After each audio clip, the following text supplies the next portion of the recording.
Halo teman-teman, sebelum nunggu peserta yang lain join, gimana kalau ditunggu dulu sampai jam 10 lebih 10?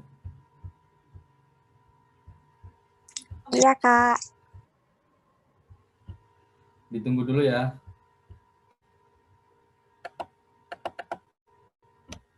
Baik, Kak.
Halo teman-teman, selamat pagi.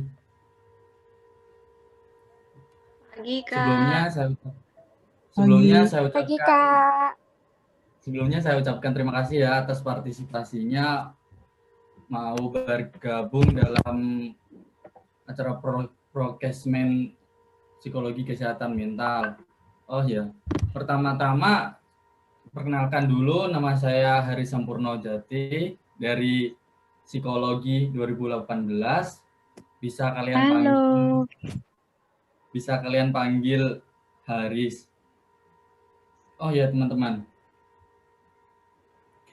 sebelumnya saya perkenalkan dulu dua rekan teman saya, yaitu Safira Hamdah Fauzia dan Raisa Khalida Surur.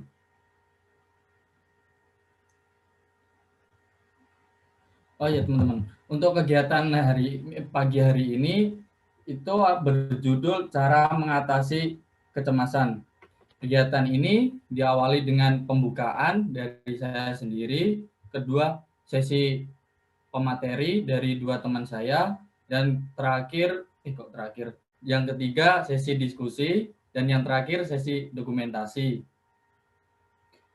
Untuk mempersingkat waktu, gimana langsung aja kita mulai dari sesi pemaparan materi dari Safira Hamda dan Raisa Khalida. Untuk Safira Hamda, tempat dan waktu dipersilakan untuk memulai. Terima kasih. Ya, halo, terima kasih Haris atas pembukaannya. Halo teman-teman semua, semoga teman-teman semua dalam keadaan sehat fisik dan psikis ya. Selamat pagi teman-teman, izinkan aku perkenalkan lagi diri aku, namaku Safira Hamda Fauzia, aku biasa dipanggil Hamda. Nah, mungkin untuk mempersingkat, hari ini sesuai dengan tema dan judul diskusi kita yaitu mengatasi kecemasan terhadap masa depan. Nah, pertama-tama mungkin di sini aku mau ngejelasin dulu kali ya, apa sih sebenarnya itu kecemasan, supaya nantinya kita dan teman-teman mampu memahami lebih dalam lagi. Nah, kita akan membahas mengenai cara mengatasi kecemasan pada masa depan. Sebelum itu, karena hal ini tuh sangat umum terjadi di seumuran kita nih, nah yang berada pada jenjang perkuliahan atau perkuliahan menuju semester akhir. Nah, ditambah lagi kondisi pandemi yang saat ini tuh kita sering melihat banyak kasus pegawai yang di-PHK-kan oleh perusahaan dan pesatnya perkembangan teknologi sehingga banyak perusahaan yang menggantikan tenaga kerja manusia dengan tenaga kerja mesin. Nah, terdapat data dari Ikatan Psikolog Klinis Indonesia, terdapat 112 penderita gangguan kecemasan telah dirawat hingga bulan September. Nah, dan permasalahan mental yang paling umum selama pandemi ini yaitu yang menjadi urutan pertama itu kecemasan, lalu urutan kedua itu stres, ketiga depresi, selanjutnya itu gangguan mood, dan yang pada urutan terakhir yaitu kesulitan belajar. Nah, kecemasan ini sangat lekat ya teman-teman di saat kondisi pandemi saat ini. Nah, selanjutnya aku akan menjelaskan nih, apa sih kecemasan itu. Kecemasan itu merupakan pengalaman subjektif yang tidak menyenangkan berupa perasaan cemas, tegang, emosi yang dialami oleh seseorang. Nah, kecemasan itu merupakan perasaan yang muncul akibat sesuatu hal yang belum terjadi atau kaitannya dengan masa depan. Mungkin dari sini aku mau menggarisbawahi sedikit ya, perbedaan kecemasan dengan rasa takut. Kecemasan itu lekat dengan hal yang terdapat di masa depan, sedangkan rasa takut itu disebabkan oleh sesuatu yang jelas sudah terjadi atau berada di masa kini. Nah, kenapa sih akhir-akhir ini banyak sekali literatur yang mengaitkan kecemasan dengan individu yang seumuran dengan kita nih, yaitu dewasa awal. Nah, karena masa dewasa awal ini itu puncaknya perkembangan bagi setiap orang. Nah, masa dewasa awal itu merupakan periode penyesuaian diri terhadap pola-pola kehidupan dan harapan-harapan sosial baru. Nah, orang dewasa ini diharapkan untuk memainkan peran baru seperti misalnya menjadi pencari nafkah, suami istri, atau orang tua. Sehingga keinginan-keinginan baru dari masyarakat tersebut mengembangkan sikap-sikap baru juga kepada individu pada masa dewasa awal. Dewasa awal ini kan merupakan peralihan dari masa remaja menuju masa dewasa. Nah, peralihan ini yaitu peralihan dari ketergantungan ke masa mandiri, baik dari segi ekonomi, kebebasan menentukan diri, dan pandangan masa depan yang lebih realistis. Nah, orang dewasa itu sudah mulai melepaskan diri dari ketergantungan terhadap orang lain, terutama dari orang tua, baik secara ekonomis, sosiologis, ataupun psikologis. Seperti misalnya kan, mungkin di saat seumuran kita nih, kita mulai terpikirkan ya, aduh kira-kira ada pekerjaan sampingan apa ya yang bisa aku lakuin agar aku bisa mandiri secara finansial, supaya tidak mendapatkan pendapatan dari orang tua saja, gitu contohnya. Lalu, tentu saja hal-hal tersebut yang sudah aku jelaskan tadi akan menghasilkan permasalahan-permasalahan baru, seperti salah satunya itu kecemasan.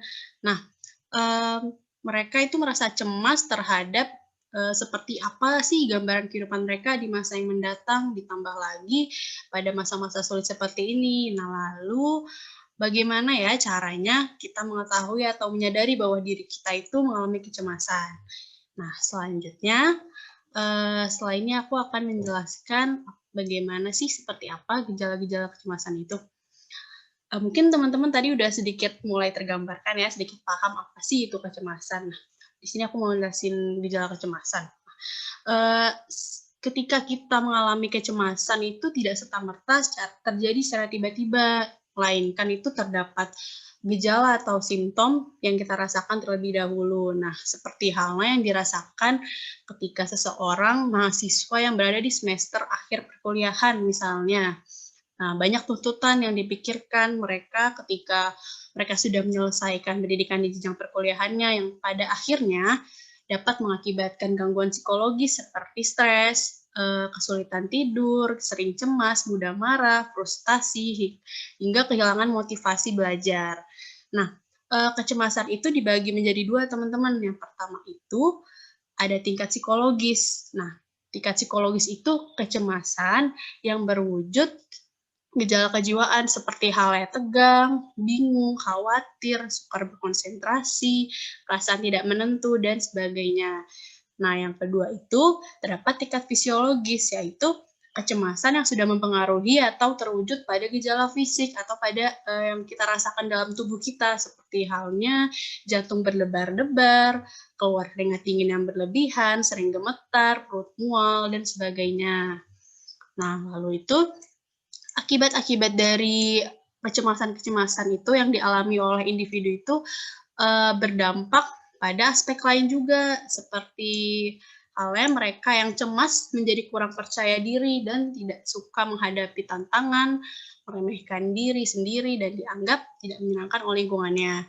Nah, di sini aku akan menjelaskan sedikit lagi nih beberapa aspek akibat yang kita rasakan dari gangguan kecemasan tadi. Yang pertama itu pada aspek suasana hati, di mana individu yang merasa cemas itu suasana hatinya akan menjadi mudah marah atau perasaan sangat tegang. Nah, yang kedua itu ada aspek pikiran, di mana individu yang merasa cemas mungkin mereka itu akan sukar berkonsentrasi atau memiliki pikiran yang kosong. Yang ketiga itu aspek motivasi, di mana individu yang merasa cemas mereka akan menghindari situasi atau ingin melarikan diri dari permasalahan yang sedang mereka hadapi.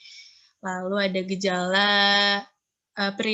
biologis, yaitu seperti gerakan otomatis meningkat, misalnya gemetar, pusing, berdebar-debar, dan mual. Nah, yang terakhir itu ada aspek perilaku, di mana individu jadi mudah gelisah, gugup, dan kewaspadaan mereka itu meningkat ya dibanding biasanya. Nah, operator bisa di next PPT-nya.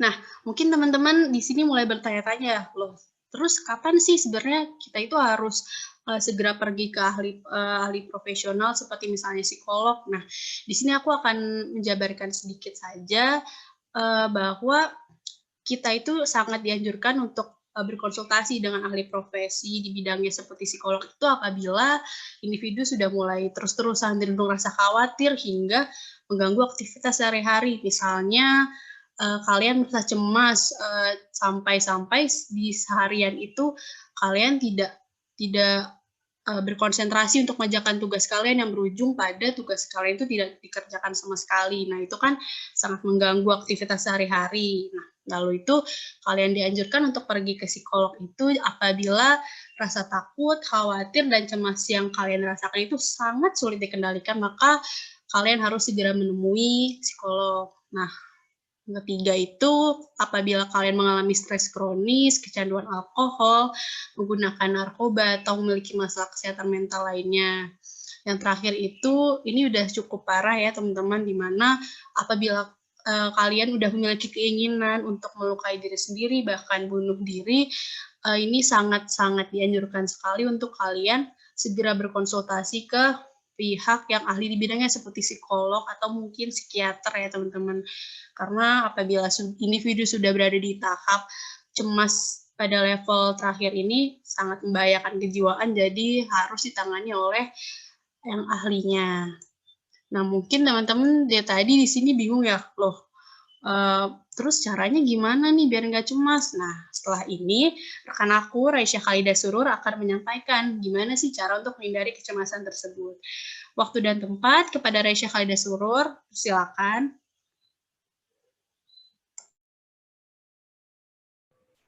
Oke, terima kasih Hamda. Pertama-tama aku mau kenalin diri dulu ya. Nama aku Raisya Halida Surur, biasa dipanggil Raisya. Nah, tadi kan udah dijelasin ya sama Hamda, kecemasan itu apa sih gitu. Nah, terus gejala-gejalanya tuh apa aja, manifestasinya itu kayak gimana aja, dan kapan sih kita tuh sebenarnya dianjurkan untuk bertemu profesional seperti psikolog ataupun psikiater gitu ya teman-teman. Oke, bentar ya.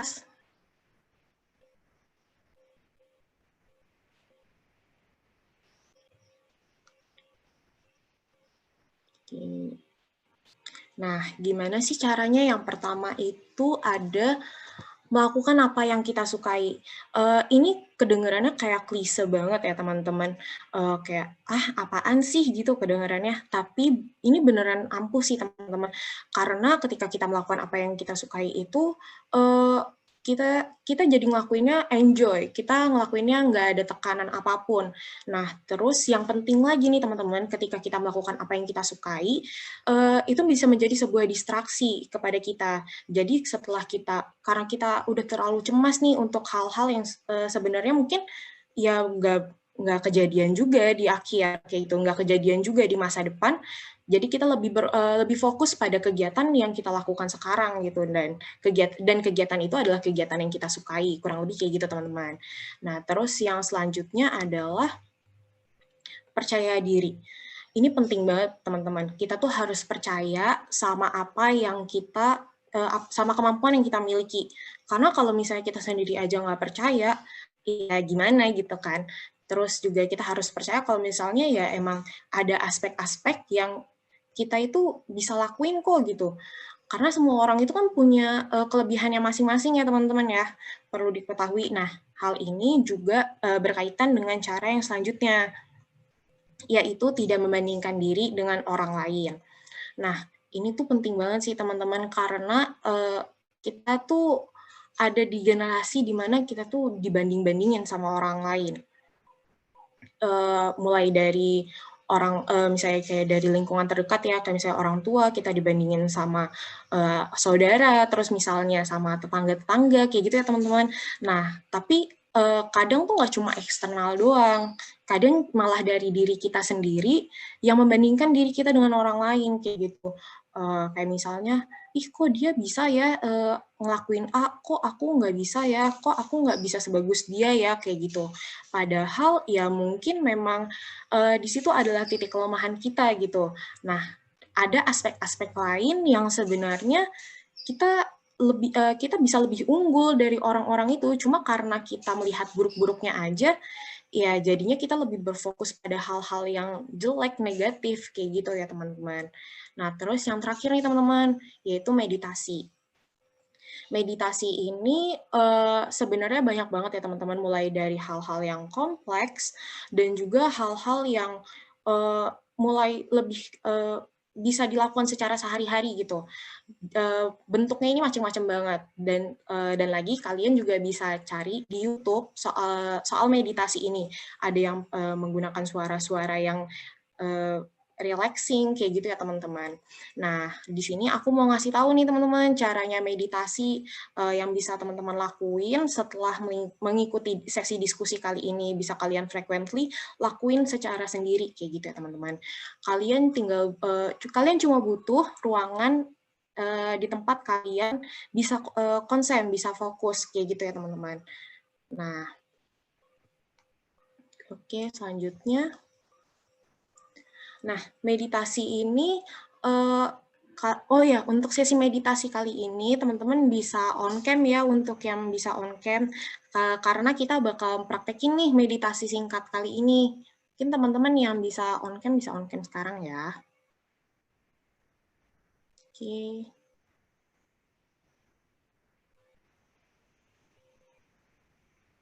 Oke, kita langsung aja nih ya teman-teman masuk ke cara yang pertama untuk meditasi. Nah, yang pertama itu adalah ambil nafas melalui hidung sebanyak 5 kali dan hembuskan melalui mulut. Contohnya seperti ini ya teman-teman.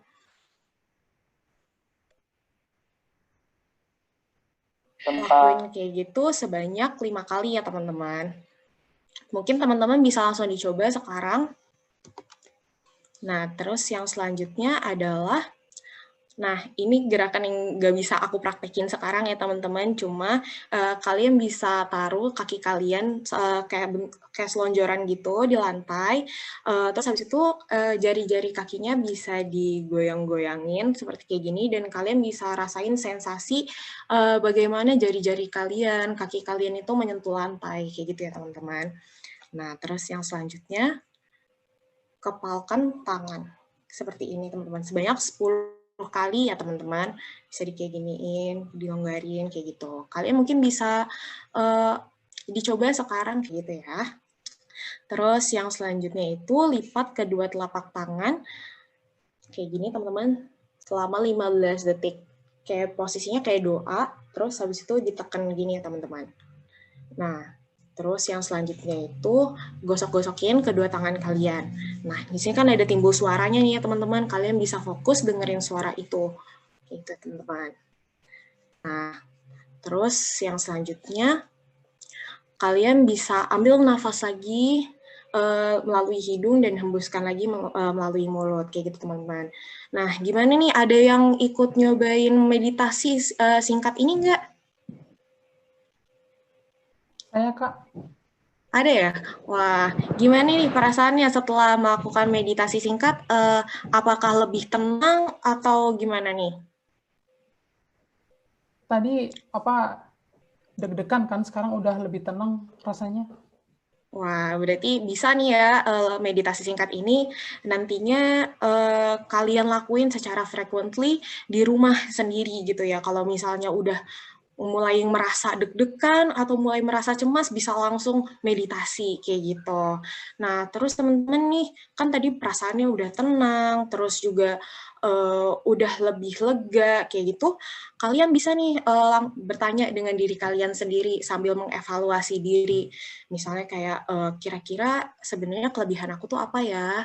Kira-kira kekurangan aku itu apa ya? Kayak gitu ya teman-teman. Nah, dengan langkahnya meditasi ini, pikiran kita lebih jernih, terus kita juga bisa lebih fokus terhadap realita. Nah, kita tuh jadi bisa membentuk plan-plan ke depannya dengan lebih rasional, kayak gitu teman-teman. Karena kita tuh seringkali terlalu banyak memikirkan apa sih yang sebenarnya hanya akan ada di pikiran kita aja, kayak gitu teman-teman. Nah, untuk sekian materi dari aku. Mungkin mohon maaf kalau misalnya ada kesalahan. Stay safe and stay healthy. Makasih teman-teman. Selanjutnya aku kembalikan ke Haris ya. Terima kasih ya Raisa sama Hamda telah memaparkan materi. Gimana teman-teman materi yang sudah disampaikan dari kedua rekan teman saya? Bagus nggak? Atau lebih menarik atau gimana gitu?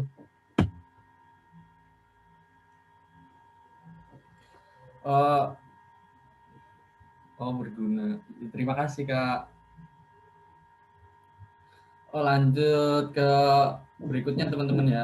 Mungkin saya akan memberi tambahan sedikit dari pemaparan materi dari kedua teman saya untuk mengatasi kecemasan terhadap masa depan. Mungkin kalian sendiri bisa membuat seperti life plan beberapa tahun ke depan, seperti kayak mungkin 2022 saya lulus kuliah, 2023 mendapatkan pekerjaan bagus, seperti itu. Atau kalian bisa menggunakan waktu kalian dengan apa yang kalian suka, seperti kalian suka olahraga, suka melukis. Mungkin beberapa hal itu akan lebih untuk mengurangi rasa kecemasan Anda, rasa kecemasan kalian terhadap masa depan, seperti itu. Oh ya, untuk mempersingkat waktu, ini langsung bisa dilanjutkan ke sesi diskusi. kalian bisa langsung menyalakan mikrofon kalian atau bisa bertanya melalui chat di kolom komentar di Zoom. Terima kasih, silakan bertanya.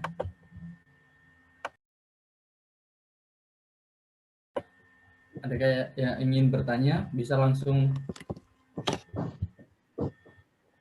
dia tanya. Gideon mau tanya apa, bisa langsung dinyalakan mic-nya. Baik, terima kasih atas waktunya. Baik, saya ada pertanyaan, Kak. Jadi, Kak, ini aku pernah dengar kalau temanku sering ngalamin kecemasan mulai dari kuliah ini. Dia kayak worry about anything gitu loh. Padahal masalah-masalah yang dia hadapi ini bisa dikerjain meskipun awalnya parno. Dia sih bilang kalau mulai cemas sejak ditekan sama ortu buat ini itu, dibandingin ini itu. Terus dia ngerasa cemas kayak di rumah kadang dia tertekan terus sama ortunya. Jadi ngerasa insecure, cemas, dan kadang bingung. Akhirnya ke bawah deh ke kehidupannya sampai di kuliah ini. Itu gimana ya menurut kakak?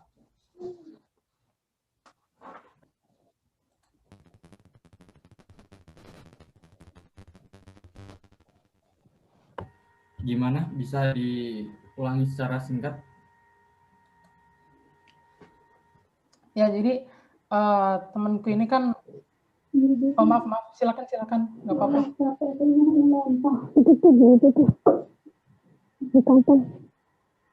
Halo? Halo, Gideon? Oh iya, maaf. Jadi teman-teman saya ini mulai cemas kan dari kuliah ini. Nah, masalah yang dihadapi itu sebenarnya bisa dia kerjain meskipun awalnya parno. Dia bilang kalau mulai cemas gara-gara ditekan sama ortu. Jadi ngerasa insecure dan kadang bingung. Akhirnya ke bawah ke kehidupannya kuliah ini. Menurut kakak itu harus kayak gimana ya? Baik. Oke, Langsung bisa Gideon. dijawab. Ya, sebelumnya terima kasih ya Gideon atas pertanyaannya. Mungkin di sini aku sedikit membantu menjawab ya. Nanti selebihnya apabila ada yang kurang, rekan-rekan aku bisa menambahkan. Tadi kan permasalahannya mungkin teman kamu ini lebih merasa cemas dan tertekan itu dengan tuntutan dari orang tua ya. Nah, banyak banget nih emang kasus-kasus kayak gini dari teman-teman aku sendiri pun juga ada kayak yang merasain kayak gitu. Nah, mungkin mungkin aku hanya bisa memberikan jalan tengah ya, jalan terbaiknya. Baiknya apabila teman kamu atau individu yang merasa tertekan dengan tuntutan orang tuanya itu sangat baik untuk ikuti bicarain dengan orang tuanya. Semisal di saat makan malam contohnya, apabila orang tua, misalkan ada salah satu keluarga, orang tua menuntut anaknya untuk kamu harus kuliah kedokteran, kamu harus kuliah jurusan arsitek. Nah mungkin anaknya sebenarnya passionnya nggak di situ, tetapi orang tua sangat menuntut dan akhirnya si anak merasa cemas untuk mencapai cita-cita tuanya tersebut. Nah, ada baiknya apabila hal tersebut itu didiskusikan baik-baik oleh orang tuanya bahwasannya Pak, aku ini nggak mampu loh, aku ini kemampuan aku bukan di situ dan aku itu sukanya pada hal yang lain, bukan hal yang apa mama inginkan. Mungkin aku hanya bisa memberikan jalan tengahnya saja ya Gideon. Apakah ada feedback yang diberikan? Apakah butuh penanganan dari tenaga profesional ya Kak kira-kira? Iya, sebenarnya kalau misal individu udah sampai merasa cemas terhadap karirnya, apalagi tuntutan dari orang tua yang sangat kencang sekali, mungkin ada baiknya juga apabila individu tersebut atau orang tersebut bisa melakukan bimbingan atau konseling karir sih, Gideon. Kalau dari yang setelah aku pelajari selama ini ya, bimbingan atau konseling karir itu sangat membantu individu untuk lebih mengenali lagi apa sih sebenarnya passion dia, kemauan dia, cita-cita dia. Mungkin itu sih kalau saran untuk pergi ke profesional. Oke, baik Kak, terima kasih.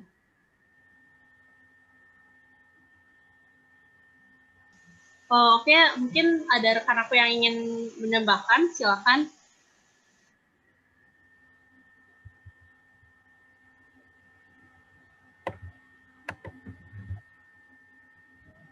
Aku rasa tadi udah cukup sih. Sama tadi kayaknya ada pertanyaan lewat chat juga deh. Coba Haris bisa dicek dulu. Coba aku cek dulu ya. Oh ya, pertanyaan dari Tirza Nirmala. Kak, saya mau tanya. Tadi kan ada cara mengatasi kecemasan dengan melakukan apa yang kita suka. Tapi karena kita hidup di negara yang cukup menjunjung tinggi tradisi dan budaya, gimana misal apa yang kita lakukan itu bertentangan dengan tradisi dan budaya di masyarakat?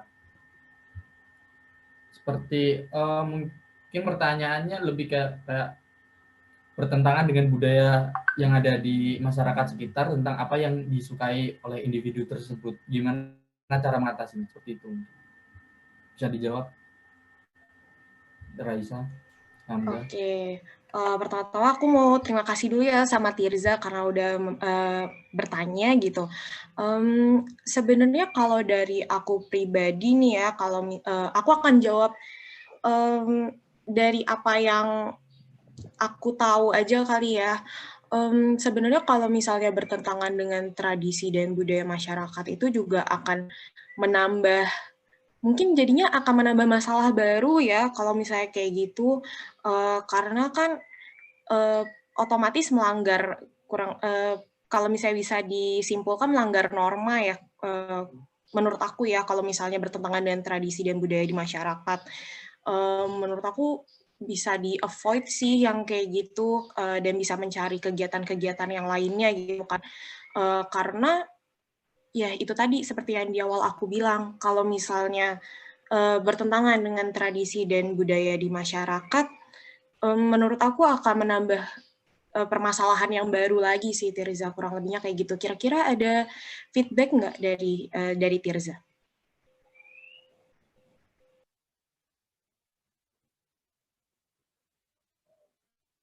Oke, sama-sama Tirza. Mungkin teman-teman yang lain ada yang ingin bertanya, bisa langsung on mikrofon atau lewat chat juga bisa.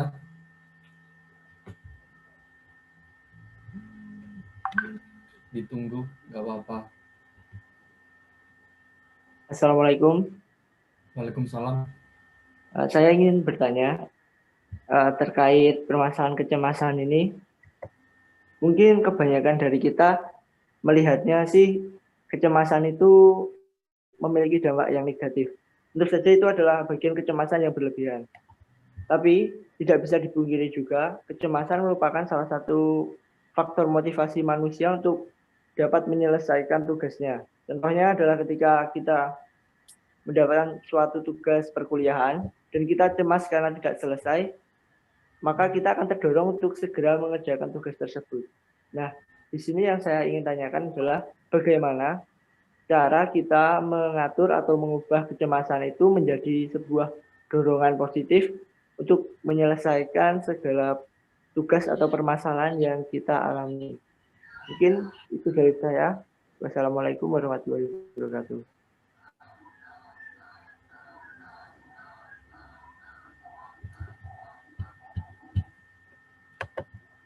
Halo, gimana Kak? Bisa diulangi lebih singkat? Mungkin tadi putus-putus. Bisa on cam juga nggak? Biar lebih jelas pertanyaannya. Maaf, sinyalnya agak jelek soalnya aku. Maksudnya bagaimana cara mengatur kecemasan itu untuk dapat mendorong manusia agar dapat menyelesaikan tugasnya dengan lebih baik. Oh, terima kasih. Oke. Mungkin bisa dijawab Safira Hamda, Raisa. Oke, pertama-tama aku juga mau bilang terima kasih lagi ke Armando karena udah mempertanyakan pertanyaannya ya, bener banget nih. Tadi kan aku sempat kayak mention kalau misalnya Armando bilang kecemasan itu adalah hal-hal yang sebenarnya in daily basis gitu ya teman-teman. Bener banget sih, sebenarnya kecemasan itu bukan sesuatu hal yang negatif banget ya teman-teman, karena sebenarnya kecemasan itu sendiri bisa mendorong kita gitu untuk apa ya, untuk mengevaluasi diri, terus juga untuk lebih termotivasi seperti yang Armando tadi bilang. Mungkin di situ tadi untuk yang tugas-tugas itu jatuhnya mungkin lebih ketakut ya, karena udah jelas ada deadline-nya dan merupakan sebuah hal yang pasti kayak gitu. Jadi kalau misalnya nggak dikerjain ya nilainya akan kurang kayak gitu. Menurut aku sih kalau misalnya dari contohnya itu merupakan rasa takut ya Armando. Tapi kalau misalnya kecemasan itu sendiri sebenarnya bisa banget sih teman-teman untuk dikonversikan menjadi sebuah hal yang positif kayak gitu. Dan balik lagi kayak yang tadi aku bilang gitu, misalnya dengan meditasi, terus dengan menenangkan diri kayak gitu. Jadi kecemasan ini kita jadikan sebuah wadah untuk mengevaluasi lagi gitu diri kita. Kira-kira kita kurangnya masih apa ya gitu. Karena kan ketika kita merasa cemas itu karena kita merasa ada hal yang kurang kan dalam diri kita. Nah, tapi itu sebenarnya agak kompleks ya Armando, karena dalam psikologi sendiri itu, dalam diri kita ini sendiri, ada beberapa aspek misalnya kayak regulasi diri, regulasi emosi. Cuma yang bisa aku bilang sekarang adalah dengan menenangkan diri ketika kecemasan itu datang dan kita berpikir secara realistis, kurang lebih kayak gitu. Kira-kira jawaban itu yang bisa aku berikan. Dari Armando sendiri ada feedback lagi nggak?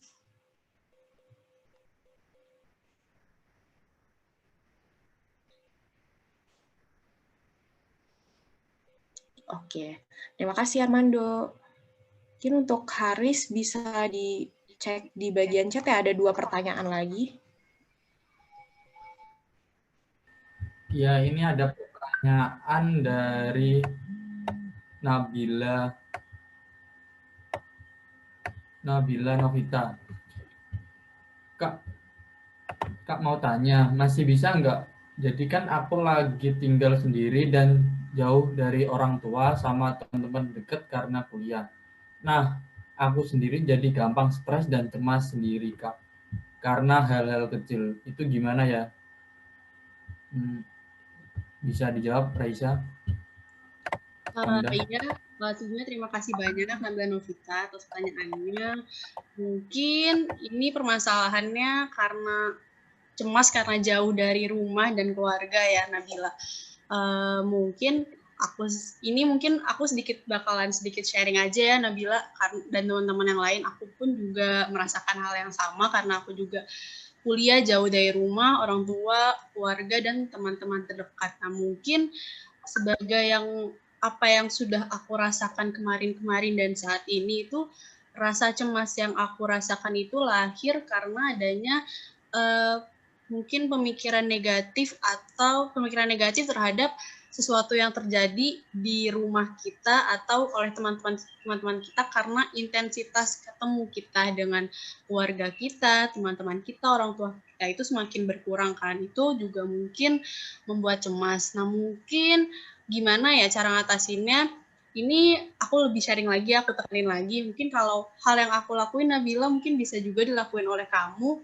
Jadi kalau misalkan aku sedang merasa cemas karena ya jauh dari rumah, keluarga dan teman-teman dekat, aku akan hubungi teman-teman terdekatku dan sedikit mempererat hubungan lagi supaya walaupun dengan jarak yang jauh tetapi hubungan dan intensitas ngobrol atau mungkin cerita atau curhat itu ya tetap berjalan dengan baik kan, karena di saat kita jauh dari rumah mungkin di saat itu kita butuh ya orang yang bisa nenangin kita, bisa dukung kita, bisa support dan bisa ya mendukung apa keputusan kita. Nah di saat jauh dari rumah kan mungkin diperlukan lagi ya adaptasi oleh lingkungan yang baru. Nah mungkin cemasnya mungkin disebabkan oleh 2 hal tadi ya, jauh dari oleh keluarga dan kedua itu di mana kita harus beradaptasi kembali oleh lingkungan yang baru kita hadapin itu. Misalnya tadi kan kamu kuliah di jauh dari rumah. Nah,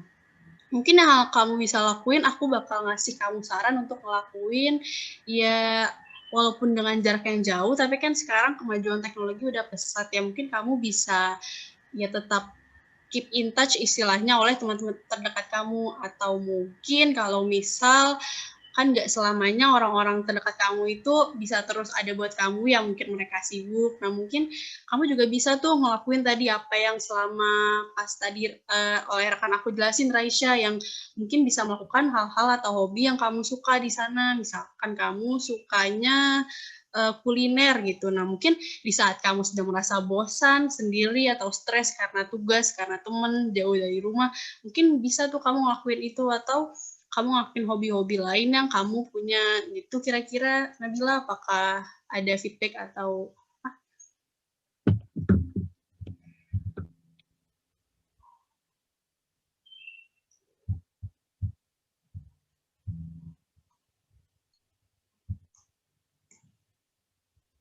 Oke, Oh ya, Nabila, selamat mencoba, sama-sama. Semangat ya.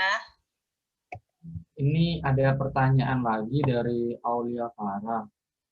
Kak, izin bertanya, apabila kita merasa cemas saat berada di circle yang udah merasa nggak nyaman, dan menurut kita sistemnya udah nggak sejalur sama kita, lebih baik bertahan sampai selesai atau disudahin saja?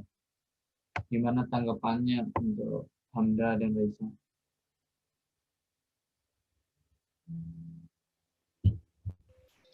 Oke, mungkin aku izin menjawab ya teman-teman ya. Pertama aku juga mau bilang terima kasih lagi kepada Aulia Farah ya namanya ya. Aulia karena telah bertanya pada kami. Kalau dari aku sendiri sih, aku lebih milih untuk disudahin aja ya, karena kan kita juga karena kan dari diri kamu sendiri udah merasa oh ini ada yang nggak beres nih gitu kan, terus juga udah nggak sejalur kayak gitu. Mungkin yang disudahin itu untuk terlalu attach sama circle kamu itu ya, karena kan temen itu nggak harus selalu sejalan terus kayak gitu ya. Mungkin aja teman kamu yang circle kamu yang sekarang ini cocoknya untuk hal-hal yang misalnya untuk makan bareng atau misalnya untuk hal-hal yang lainnya lah, kurang lebih kayak gitu. Cuma kalau menurut aku ketika kamu sendiri udah sadar bahwa hal itu menimbulkan kerugian pada diri kamu, aku sendiri lebih prefer untuk menyudahi kayak gitu. Gimana kira-kira dari Aulia ada feedback lagi?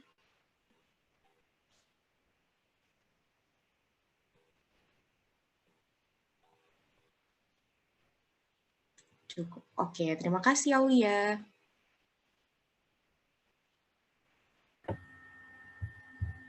Mungkin ada pertanyaan lagi, satu, untuk menjadi pertanyaan terakhir dari teman-teman. Bisa langsung menyalakan mikrofon atau lewat chat, ditunggu.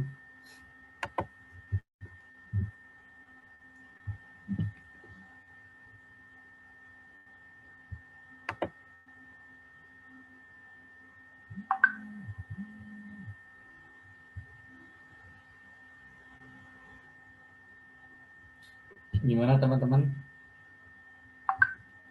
Ada yang ingin bertanya? Satu kali lagi. Atau ada yang mau sharing pengalaman pribadi tentang kecemasan terhadap masa depan dari teman-teman? Bisa Haris langsung. ada yang mau nanya tuh di chat. Kak, aku mau nanya. Oh iya, silakan langsung tanya aja. Kak, aku mau nanya, gimana caranya bisa ngebalikin kepercayaan buat sharing cerita ke teman? Oh, bisa dijawab Hamda atau Raisa? Iya, terima kasih Nalurita. Sebelumnya mungkin aku ingin memperjelas lagi nih, maksudnya jadi gimana cara kamu agar kamu bisa mengembalikan kepercayaan teman kamu untuk kamu bisa sharing lagi sama dia gitu ya? Atau gimana?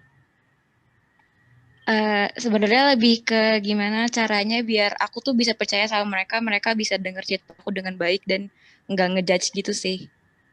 Oh, oke, baik. Mungkin di sini aku akan sedikit membantu mencari jalan tengah aja ya. Mungkin kalau hal-hal seperti ini kan sering dialami ya oleh kita, terutama pada circle pertemanan kita. Nah, mungkin kalau based on pengalaman aku, seperti untuk membangun kepercayaan oleh teman dekat kita, ya bisa jadi itu dengan cara adanya keterbukaan antara satu sama lain, Nurulita. Semisal kamu itu dari awal ya sama teman kamu ini udah cukup, kamu tuh mengenali teman kamu karakternya seperti apa, misalkan ya contohnya kesukaan dia apa dan yang tidak dia suka apa. Mungkin untuk membangun kepercayaan itu emang cukup sulit ya di dalam sebuah hubungan, terutama hubungan pertemanan.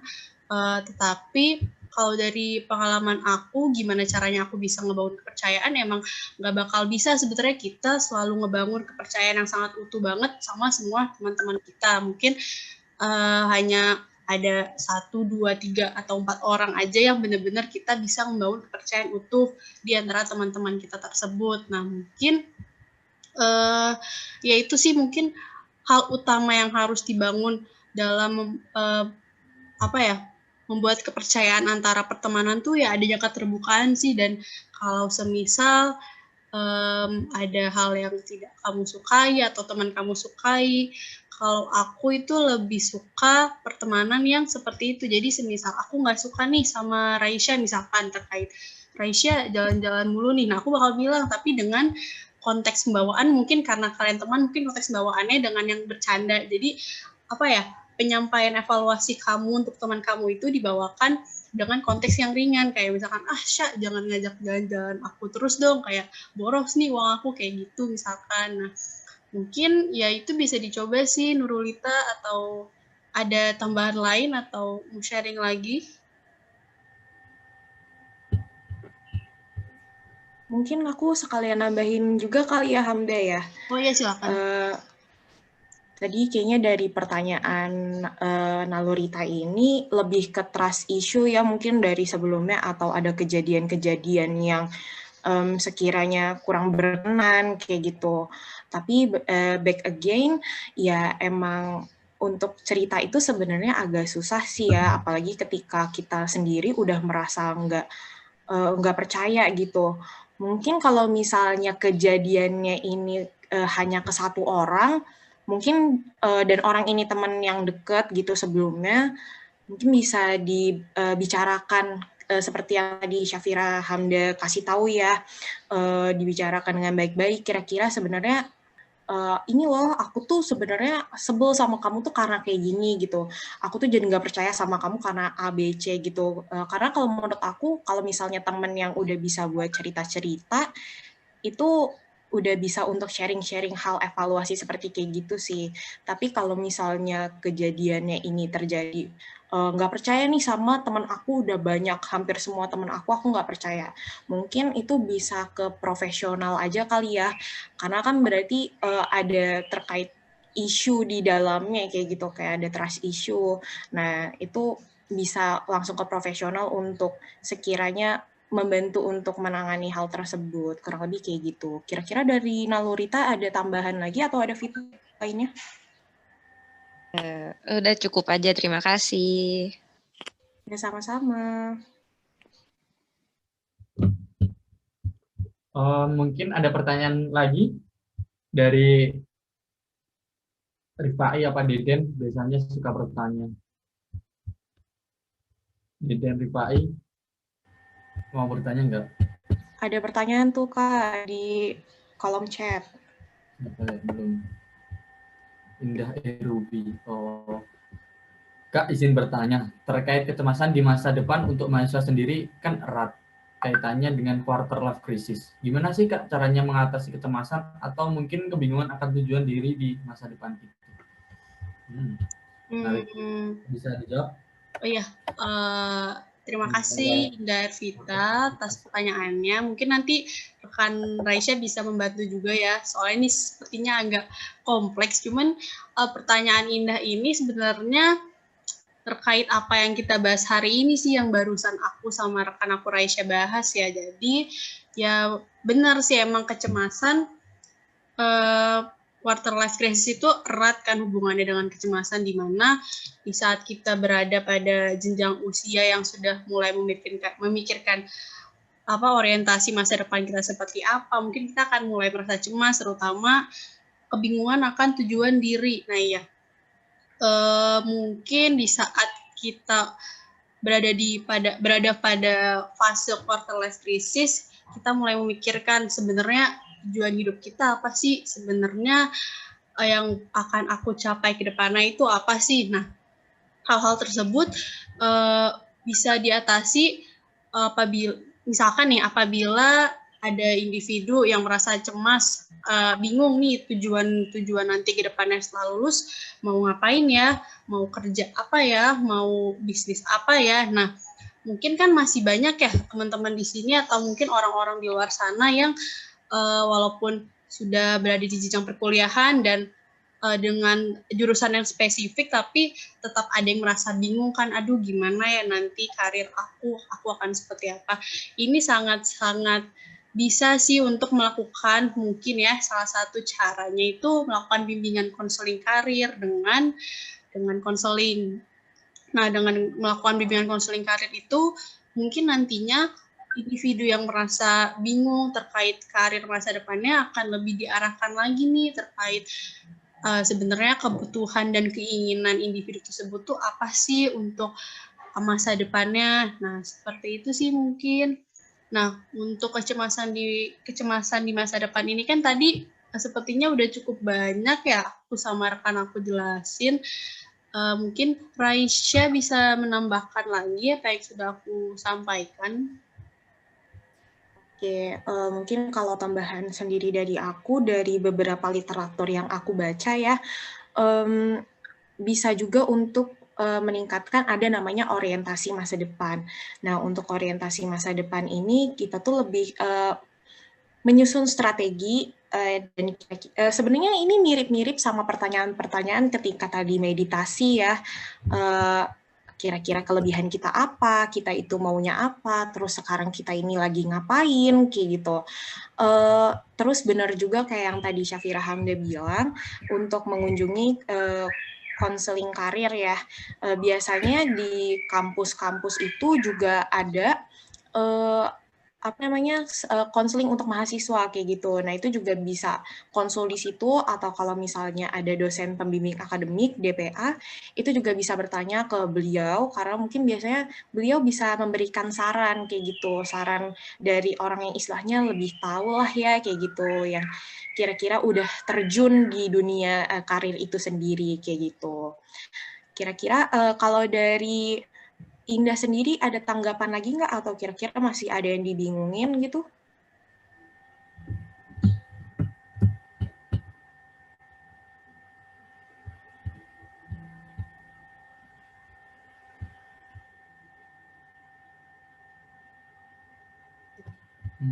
Gimana? Aku boleh nambahin nggak dari Raisa atau Hamda? Iya, boleh. Kayaknya ini udah. Tapi ada pertanyaan boleh lain sih itu. Ya mungkin sedikit aja, Riz, untuk membersihkan waktu. Buat tambahan. Mungkin seperti quarter life crisis seperti itu, mengatasinya bisa buat life plan ke depan ya. Kalau kayak berapa tahun ke depan harus ngapain seperti itu. Jadi kita lebih terarah, setiap tahun itu punya tujuan untuk dicapai. Jadi setidaknya setiap tahun kamu ada progres untuk apa yang telah kamu capai seperti itu. Jadi lebih ke meminimalisir kecemasan terhadap apa yang akan datang. Apalagi kalau list beberapa tahun atau setahun 2 tahun yang kamu tulis bisa tercapai, itu malah menjadi lebih bagus lagi untuk mengatasi kecemasan yang kamu hadapi seperti itu. Gimana? Ada feedbacknya? Jadi kalau dari Indah sih sebenarnya udah cukup ya. Tuh, oke, thank you. Makasih, sama-sama Indah. Ini mungkin jadi pertanyaan terakhir ya dari Deden Agus Saputra. Dalam masa revolusi industri 4.0, ini kecemasan adalah suatu hal yang sering dijumpai karena terjadinya perubahan yang cepat dalam lingkup sosial khususnya. Nah, Bagaimana cara kita mengatasi dan apa saja yang perlu diintervensi dalam mengatasi hal tersebut? Terima kasih.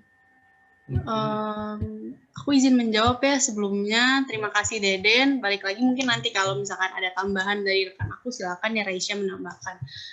Ini pertanyaan Deden kan terkait permasalahan saat ini ya revolusi industri 4.0. Nah, ini sebenarnya mungkin tadi udah sedikit aku jelasin di awal ya. Aku sempat menyinggung sedikit ke permasalahan di mana perkembangan teknologi yang pesat itu membuat banyak perusahaan yang menggantikan tenaga kerja manusia dengan tenaga kerja mesin. Nah, mungkin kondisi tersebut itu menimbulkan kecemasan baru ya apalagi bagi individu yang mungkin merasa dirinya tidak memiliki kemampuan yang cukup berada pada bidang teknologi tersebut kan seperti yang kita ketahui ya pada saat ini zaman sekarang itu bidang-bidang yang paling baik dicari itu mayoritas pada bidang teknologi atau IT ya teman-teman. Nah, mungkin di sini mungkin aku sedikit sharing, aku sendiri pun memiliki kemampuan yang minim pada bidang IT tersebut, pada bidang teknologi tersebut. Nah, mungkin hal tersebut kan akan membuatku cemas ya. Tapi kan kalau semisal aku terus-menerus merasa cemas, bingung, kayak ujung-ujungnya mungkin pada akhirnya aku nggak akan bergerak maju juga kan. Mungkin yang harus aku lakukan ketika aku merasa cemas karena ya aku memiliki pikiran bahwa aduh perkembangan teknologi semakin cepat nih, pekerjaan semakin sulit dicari nih, terutama apalagi aku nggak punya kemampuan nih pada bidang-bidang tersebut yang sangat dicari di saat ini. Nah, mungkin aku sendiri mungkin akan lebih giat lagi untuk belajar mengembangkan kemampuan aku pada bidang-bidang yang aku kurang miliki kemampuannya. Seperti itu sih Deden, mungkin selebihnya rekan Raisya mungkin bisa menambahkan. Oke, mungkin kalau dari aku tadi sebenarnya ini udah banyak banget ya di-mention tadi waktu pas penyampaian materi, mulai dari materi yang disampaikan oleh Hamda dan juga materi yang disampaikan oleh aku sendiri kayak gitu. Untuk bentuk intervensi dan mengatasi hal tersebut mungkin ya aku lebih highlight ke situ. Sebenarnya lebih fokus ke apa yang kita bisa aja sih, karena perubahan sosial kita itu kan dinamis banget ya. Mungkin sekarang kita fokus ke AI, artificial intelligence, terus nanti kita ke depannya tiba-tiba berubah lagi ke kreatif industri dan itu semua akan terus berlangsung kayak gitu. Nah, yang bisa kita lakukan adalah mengoptimalisasi diri kita gitu. Lebih mengetahui apa sih yang sebenarnya kita bisa. Karena sebenarnya kalau misalnya kita optimal ya, kita bisa mengoptimalisasikan apa yang kita bisa, itu akan menjadi poin plus sendiri juga untuk kita kayak gitu. Karena sebenarnya revolusi, apalagi kita ya kayak generasi Z kayak kita sekarang ini sebenarnya lebih mudah untuk beradaptasi dengan kondisi-kondisi yang terus berganti kayak gitu. Nah, kalau misalnya dari Deden sendiri, kira-kira ada tanggapan lagi nggak? Atau mungkin dari Haris ada tambahan, misalnya mau menambahkan lagi? Mungkin udah cukup ya, dari Raisa dan Hamda. Oke, dari Deden ada mau tambahan lagi nggak? Kira-kira ada yang merasa kurang atau merasa bingung, aneh gitu? Apa ada tanggapan dari Deden? Mungkin menurut saya sendiri itu sudah cukup ya Kak, dari jawaban Kak Safira sama Kak Raisa. Itu terima kasih banget udah dijawab dan jawabnya sudah bagus. Terima kasih Kak. Terima kasih Deden. Oke, sama-sama Deden. Oh ya teman-teman, untuk pertanyaan dari Deden sendiri menjadi pertanyaan terakhir ya. Untuk setelah sesi diskusi pertanyaan ini lanjut ke sesi dokumentasi ya. Bagi teman-teman bisa menyalakan kameranya untuk kami screenshot buat laporan.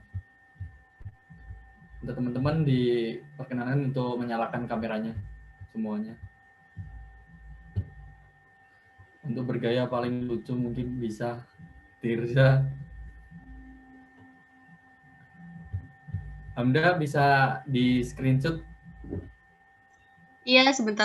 Iya, ini yang pertama dulu ya. Aku soalnya nggak bisa kayak view gallery yang kalian semua, jadi aku yang halaman pertama dulu ya.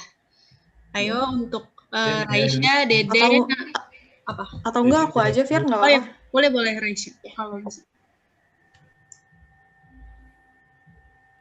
Buat teman-teman yang sekiranya nggak bisa di on cam juga nggak apa-apa ya kalau misalnya ada yang error gitu. Tapi kalau misalnya bisa di on cam langsung on cam aja. Oke, 3, 2, 1, cheese. Oke, halaman berikutnya, halaman page berikutnya ya. 3, 2, 1. Oke, terima kasih teman-teman. Terima kasih teman-teman. Kasih banyak ya teman-teman semua udah join sampai Telah akhir. meluangkan waktunya untuk partisipasi. Oh iya teman-teman, ada tambahan juga nih. Iya, ada tambahan sebelum meninggalkan Zoom meeting, teman-teman dipersilakan untuk mengisi link evaluasi ya. Untuk Raisa mungkin bisa di-share linknya di room chat. Oke.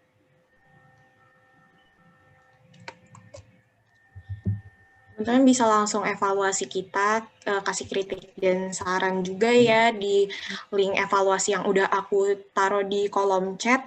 Aku mewakili teman-teman mau bilang terima kasih karena udah menyempatkan waktunya untuk ikut kegiatan kita pada siang hari ini. Terima kasih teman-teman. Terima kasih teman-teman. Bisa diisi dulu ya. Teman-teman. Terima kasih banyak. Buat teman-teman mungkin setelah mengisi bisa langsung leave aja, nggak apa-apa. Minta bantuan. Iya, sama-sama Maulidina. Ya, terima kasih Nabila. Terima kasih juga Deden.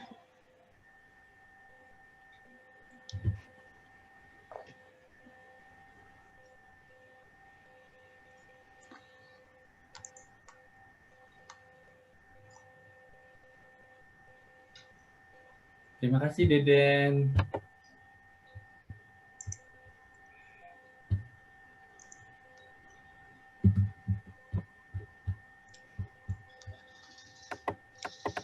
Sama-sama Hani.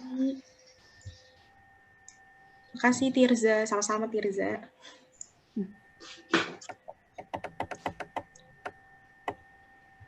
Makasih Audrey, sama-sama.